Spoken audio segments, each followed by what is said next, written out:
बहुत अच्छा बोले। लास्ट लाइन जो आपने कहा है ना, बहुत अच्छा लाइन कहा है, सबसे अच्छा लाइन अभी आपने ये कहा। अब तुम ये बोलो उनकी तरफ देख के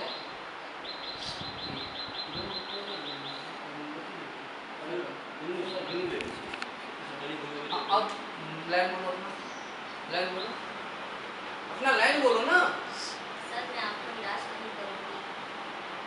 हाँ, कैसे बोलोगी, वो बोलो ना, ये तो पढ़ रही है।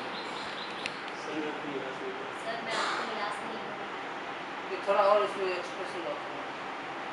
तुम ये लाइन ऐसे बोलो जैसे इनको समझ में आए कि तुम कुछ और बोलना चाहते हो। सर मैं आपको निराश नहीं करूंगी, मैं अपने पूरे हाँ मेहनत और नहीं लगन से नहीं नहीं, उतना आगे मत जाओ, पहले इतना करो। मैं आपको निराश नहीं करूँगी, इतने तक